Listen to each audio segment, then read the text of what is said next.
데살로니가 전후서를 이야기하면서 항상 하는 주제 내용이지요. 바로 재림에 관한, 특히 그릇된 재림 신앙을 가지고 있던 사람들로 인해서 데살로니가 교회가 여러 가지 어려움을 겪고 있었기 때문에 이 일에 대해서 바울은 안타까운 마음으로 재림에 대해서 바르고 정확한 신앙을 갖고 그 중심에서 흔들리지 말자라고 계속 이야기합니다.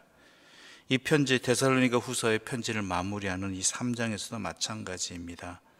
특히 데살로니가 교회 성도들 가운데 그릇된 신앙, 재림의 신앙으로 말미암아 즉 임박했다라는, 곧 오신다 내지는 이미 오셨다라는 이러한 그릇된 신앙으로 인하여서 생업을 포기하고 무의도식하는 그러한 사람들이 있었다라는 것이죠.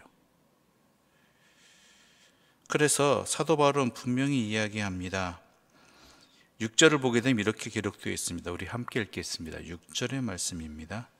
형제들아, 우리 주 예수 그리스도의 이름으로 너희를 명하노니 게으르게 행하고 우리에게서 받은 전통대로 행하지 아니하는 모든 형제에게서 떠나라.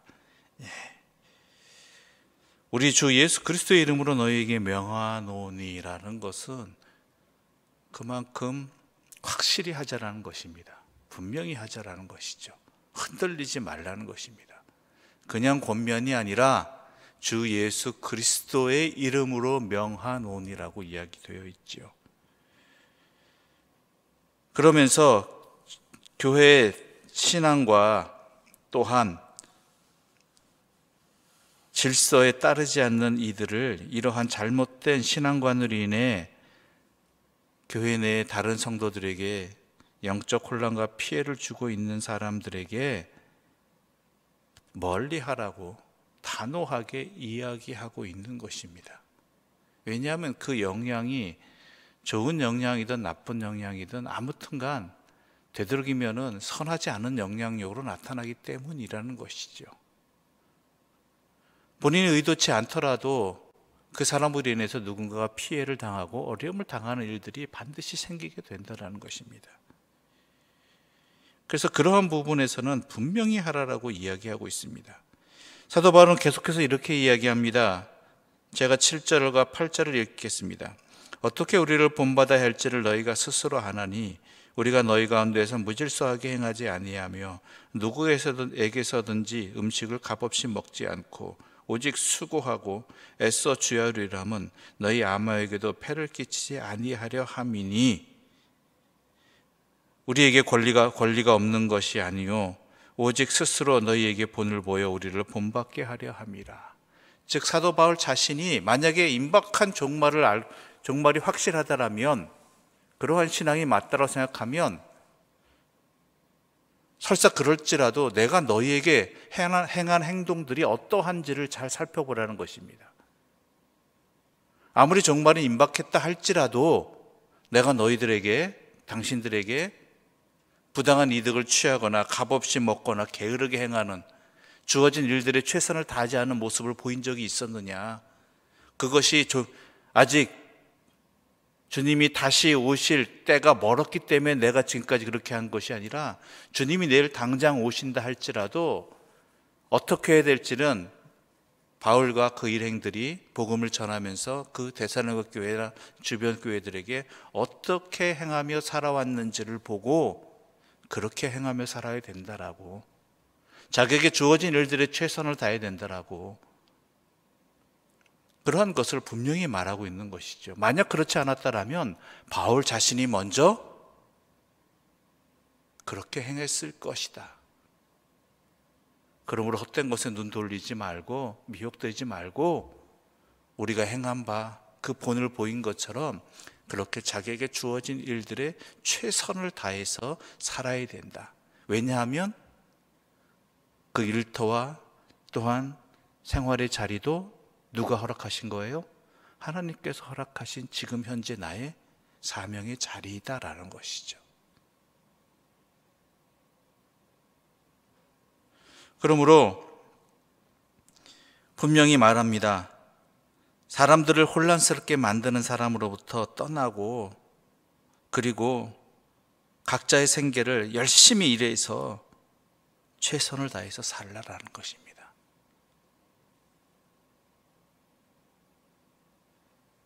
10절에 이렇게 말하고 있습니다. 10절 함께 읽어보겠습니다.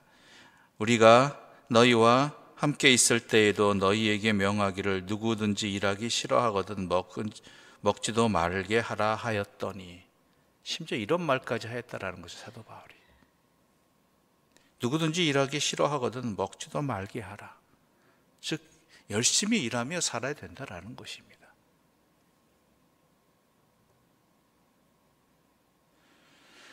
또 12절에 보면 이렇게 말하고 있습니다. 이런 자들에게 우리가 명하고 주 예수 그리스도 안에서 권하기를 조용히 일하여 자기 양식을 먹으라.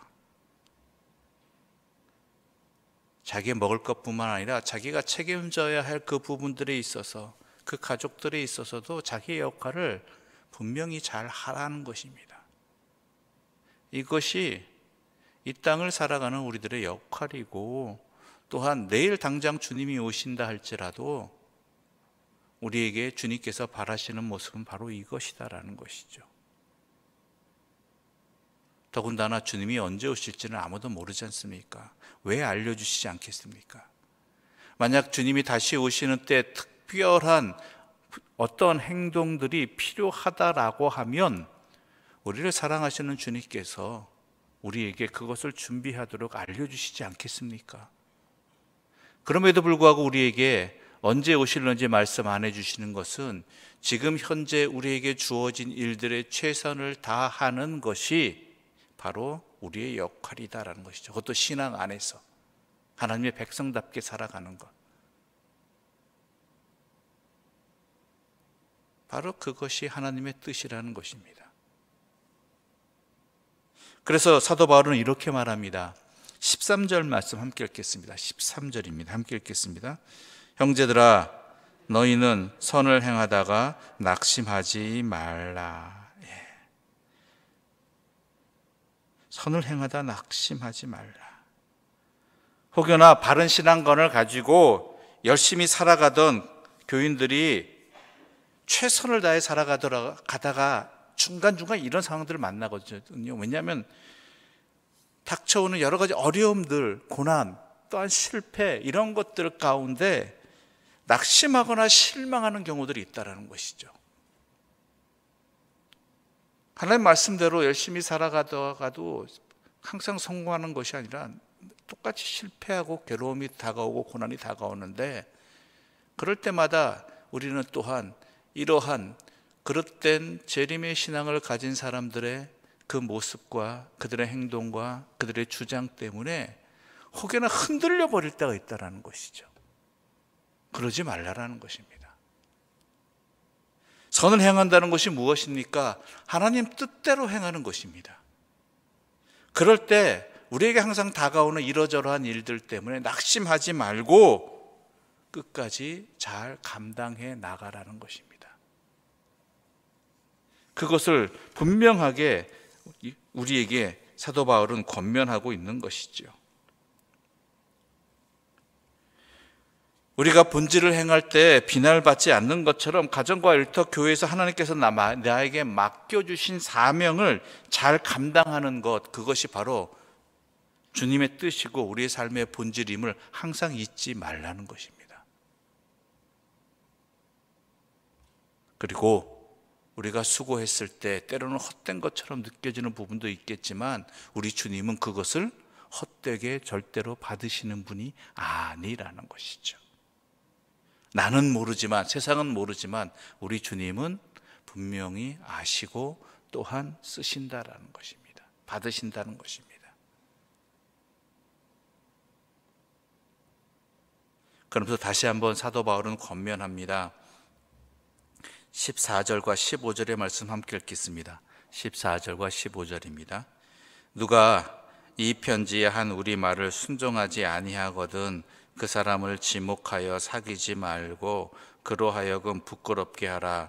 그러나 원수와 같이 생각하지 말고 형제같이 권면하라. 바울이 이렇게 편지를 썼음에도 듣지 않는 사람은 않는 것이죠. 꼭 듣지 않는 사람들이 있습니다. 그건 몰라서 하는 얘기라고. 그렇죠? 그럴 때 사도 바울은 이야기하죠.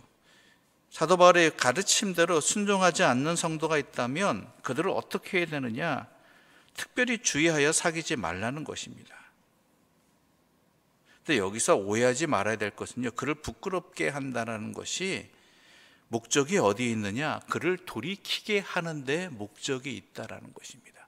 그냥 멀리하고 그냥 배척하는 것이 아니라, 그래서 15절에 이게 원수와 같이 생각하지 말라. 뭐와 같이? 형제같이 권면하라. 형제를 권면하는 목적은 어디에 있습니까? 잘못한 것을 꾸짖는 것 그 자체 목적 있는 것 아니지 않습니까? 돌이키게 하는 것이 목적이지 않습니까? 그러므로 우리가 그러한 순종하지 아니하는 사람, 듣지 아니하는 사람에 대해서 권면하고, 때로는 권면해도 안 될 때에는 때로는 멀리하는 이유 중에 하나도 그 일을 상황을 보고 그 사람이 내가 무언가 잘못된 것이 있어서 저 사람들이 나에게 이렇게 하나라고 깨달을 수 있도록 그 중심을 놓치지 말고 우리가 또한 잘못된 신앙을 가지고 있는 사람들을 잘 권면해야 된다는 것이죠. 이게 참 어렵긴 합니다.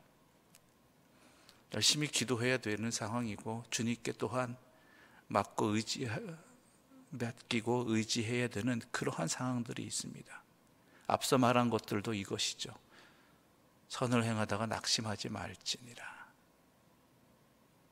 또한 우리가 행한 것이 헛된 것처럼 보일지 모르겠지만 우리 주님께서는 또한 그것을 받으신다라는 것, 주님께서 받으신다라는 것을 분명히 명심하시고 우리는 우리의 일들에 대해서 또한 자기의 몫들을 잘 감당해 나가야 된다는 것이죠.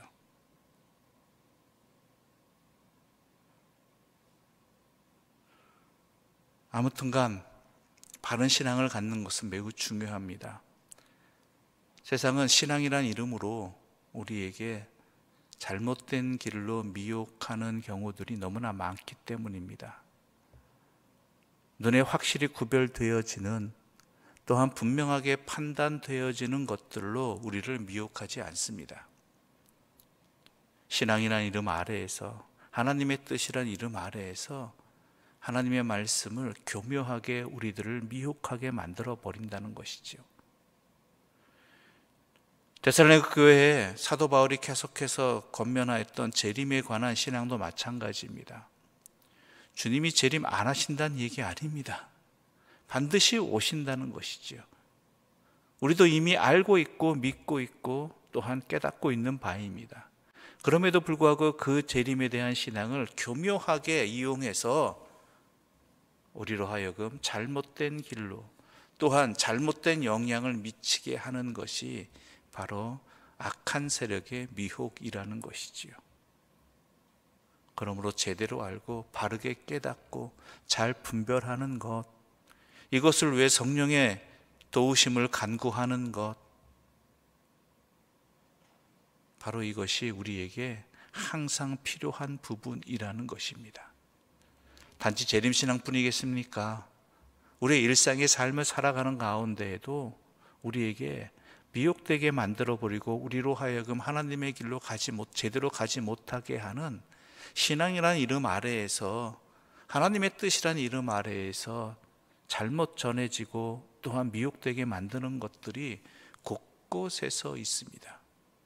진정으로 이것이 하나님의 뜻인가, 또한 하나님의 영광을 위한 길인가, 하나님께서 기쁘시게 받으실 일인가, 항상 분별해서 우리의 신앙을 다시 한번 잘 점검해보고 미혹되지 아니하고 끝까지 충성되이 주님의 길을 행하는 주의 사람들 되시기를 간절히 소망합니다. 기도드리겠습니다. 하나님 아버지, 감사합니다. 우리를 굽어 살펴주시고 사랑하여 주시어서 우리가 미혹되지 아니하도록, 신앙이 일어나는 이름 아래서 헛된 길로 가지 아니하도록 우리를 주의 말씀으로 붙들어 주시고 깨닫게 해주시고 고치게 하여 주시니 너무나 감사합니다. 우리가 익숙하게 듣던 것들, 익숙하게 행해왔던 것들, 하나님의 뜻이라고 생각해 왔던 것들이 과연 하나님의 뜻이 맞는 것이며 진정으로 하나님의 영광을 위한 일들인지 잘 분별하게 하여 주시옵소서. 그러기 위해서 또한 우리에게 우리 주님이 반드시 이 땅에 다시 오셔서 세상 만물을 심판하신다는 그날이 오리라는 분명한 재림의 신앙을 가지고 소망을 가지고 힘들고 어렵고 괴롭다 할지라도 믿음 지키며 주어진 사명을 잘 감당하며 살아가는 우리 모두가 되게 하여 주시옵소서. 이 모든 말씀 예수님의 이름으로 기도드립니다. 아멘.